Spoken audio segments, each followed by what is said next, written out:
Hello mga agawad. Gumawa ako ng video ngayon para may ma-share ako sa mga kapwa ko driver na baka mabiktima rin sila ng mga budol-budol na pasahero. Mag-share lang ako kasi mga agawad na nadali ako kagabi. I-share ko lang yung nangyari kagabi sa biyahe ko mga agawad. Sobrang alat ng nangyari sa biyahe natin mga agawad. Kalahin mo ba naman? Yung pasahero ko nagpasundo sa Santa Rosa, Laguna, tapos nagpahatid ng Pampanga.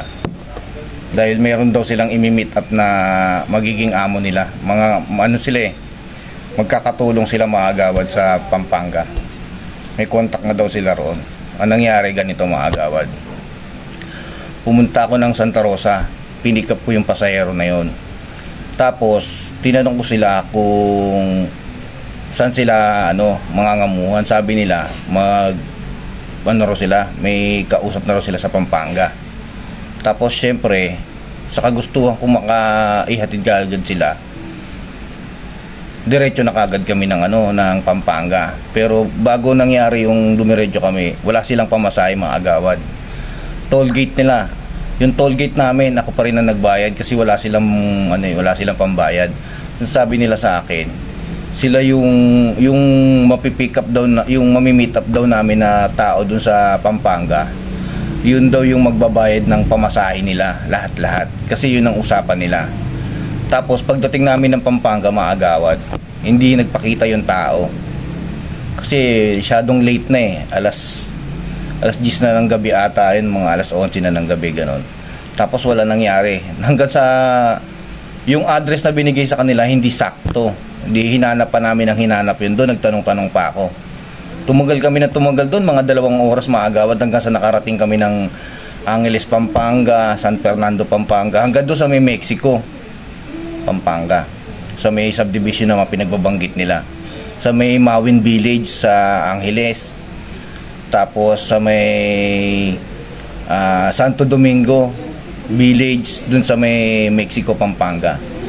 Ganun na nangyari. Sabi ko, walang mangyayari sa atin dito, uuwi na ako ng Manila, bayaran nyo na ako. Pero wala silang pambayad mga agawad. Kaya nagdesisyon ako noon na sabi ko uuwi na ako ng Manila.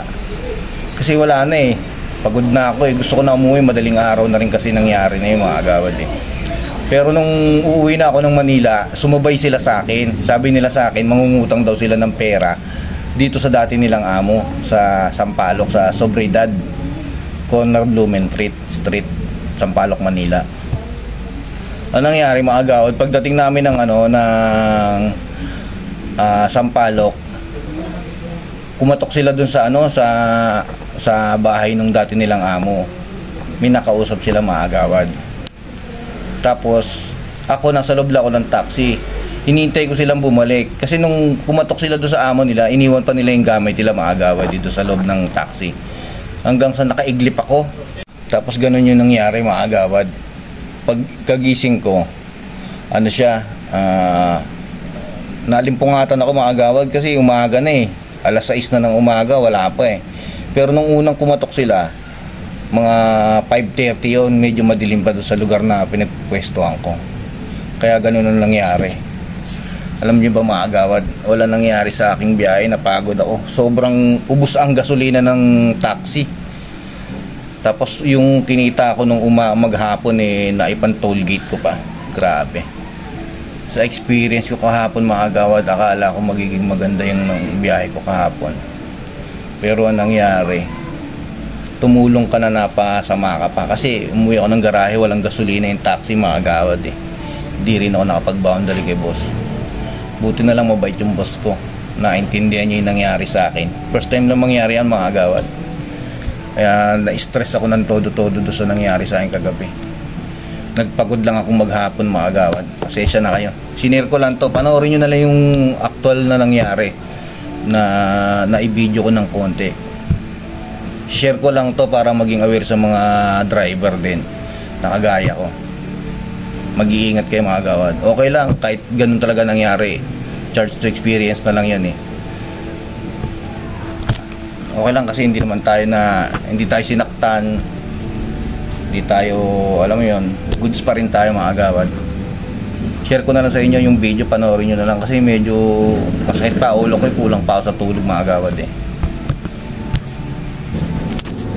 Ako po kasi isang tomboy, isang ano po yun? Isang tomboy, isang babae. Hindi po ba naglakad sila dito? Baka nga, hindi ko alam kung saan sila naglakad kasi nakaiglip ako partner eh. Sa loob, Wala po kasi. nasa loob ako nitong taxi, biglang nawala sila pero iniwan nila na hindi masyado nakalaking pinto para hindi gumalabog.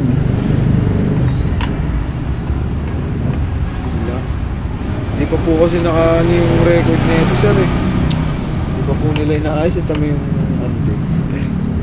Yun lang. Isang tomboy, isang... Gano'n po kalaki? Siguro mga sinlaki mo. Payat po, payat. Oo, yung isang babae payat siya. Pero may dala silang mga bag eh. Backpack.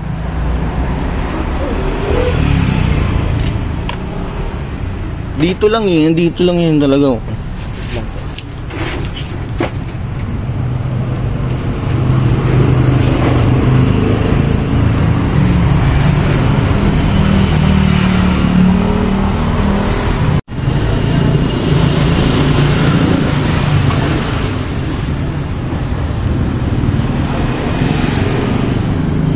Nawala na, dito lang yun yun. Kung dito po yun, sir.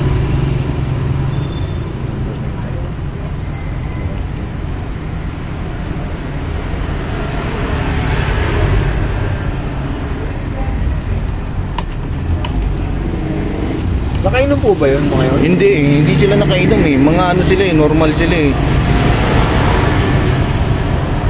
Galing pa kami Pampanga, pre. Dito sila nagpababa.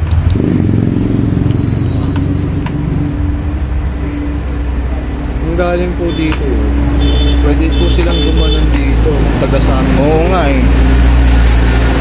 Hindi kasi dito tong kanto na to, na meron ditong bahay na malaki, doon daw sila nangangamuhan. Ay, dito po. Oo, ito yung malaking bahay dito. Ilang ang oing. Oo. Ito po, namin sa amin. Anong kulay po nung damit nun? Yung isang babae nakaputi siya eh. Tapos yung isa nakaitim na yung tomboy, puro t-shirt lang. T-shirt. Ngayon wala na siguro yan kasi maliwanag na eh. Medyo madilim pa kanina eh. Napatay kang bata. Hingi ako ng blatter eh.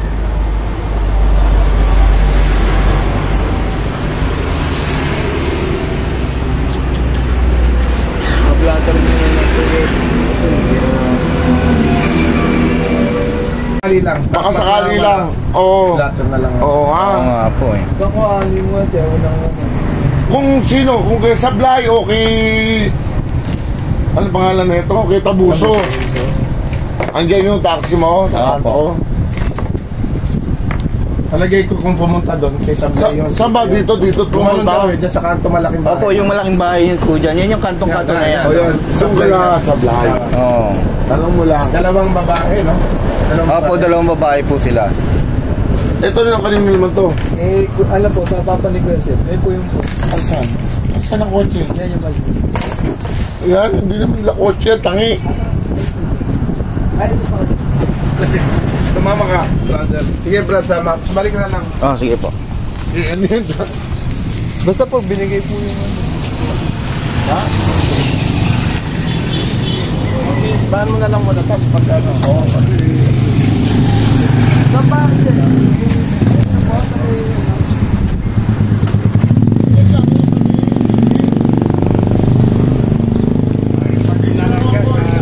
Station.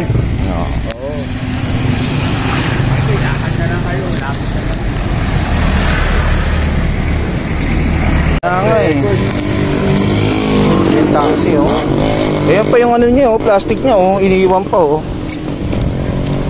Gusto ko lang malaman kung saan nagpunta yung dalawa eh. Niya po dito. Ay, tinuro nila. Ito itong bahay na to. Itong bahay na to.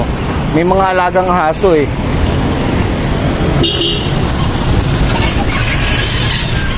Dito oh. Ito ba yun? dito ata. Dito. Nangangamuhan sila.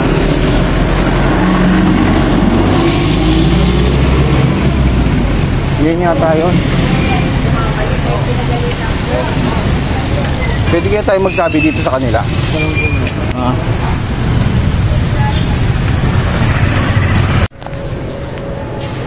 Hindi po ba kumatok sa inyo kanina? Kumatok kanina. Opo. Tapos hindi ko binuksan kasi nga, hindi ko pa din alam nito. Oo nga po. Anak ko kung tatanggapin ba namin hindi na.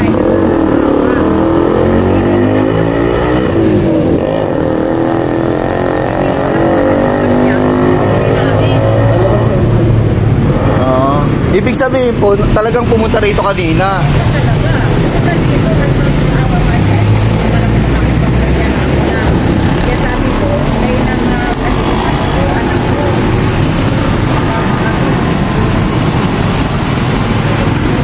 Pero hindi nyo na po alam kung saan na po pumunta po. Hindi namin alam kung saan na nagpunta. Kasi sinakyan daw yung ano? Yan yung kotse niya. Yung ano daw to? 5,000? Inabot na 5,000? Bakit? Bakit na Tollgate po sa akin po eh. Ha? Pati tollgate sa akin po. Si Akay ba nang galing? Sa Santa Rosa po kami galing, tapos pumunta po kami Pampanga. Tapos pagdating po sa Pampanga, may kausap daw po sila ron ng mga ngamuhan sila. Pero hindi po nagpakita sa amin. Ay, hindi lang gano'n. Apo, kaya nagpaikot-ikot po kami doon. Tapos sabi, kuya, balik na lang tayo ng Sampaloc. Kaya, syempre ako po, gusto ko po na, ano, Pupunta pala sa yung manghihirap pang manghihiram po sana. Sinalis na namin yun eh. Kaya nga po sabi ko, baka mamaya, ako, gusto ko kayong tulungan din. Pero tulungan yun din naman ako. Ang problema, ganito po nangyari sa akin. Sinalis na namin yun. Yung cellphone number po nila, hindi na po makontakin eh. Pinatay na eh. Pinatay na. Pero kung ano pala, kung tinanggap namin, mangungutang sila ng pambayad sa inyo. Sana po. Yun daw po sabi nila sa akin eh, manghihiram po sila sa inyo, magmamakaawa daw sila.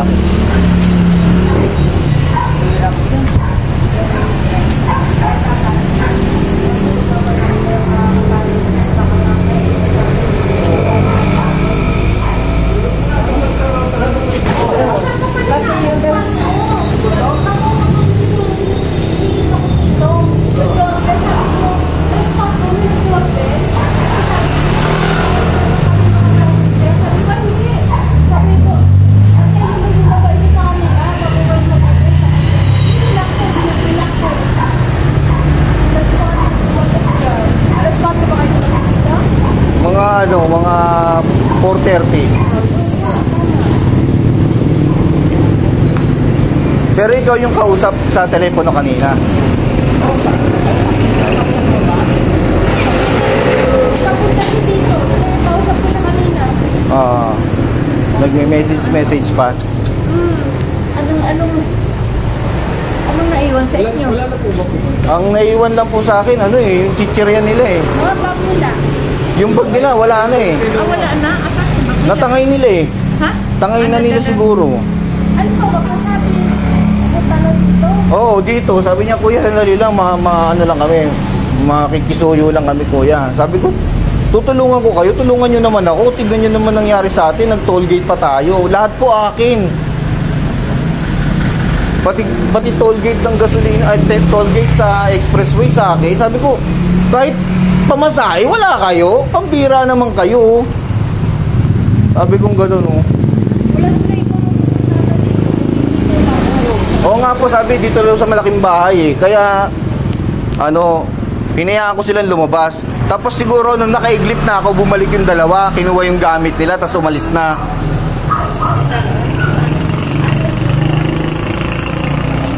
Ano po pangalan ng dalawa na yon? Parang masbit. Ang alam lang namin, masbit eh. Simple mahirap sa Facebook lang. Wala.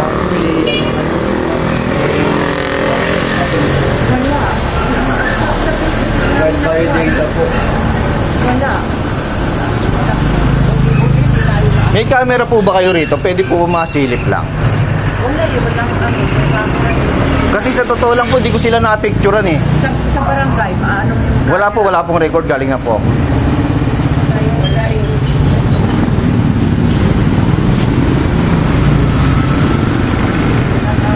Kahit picture po wala. Wala po. Kahit picture, wala. May Facebook siya. May Facebook. Oo. Ano pong page? Ano no? Back face? Fresh Maria.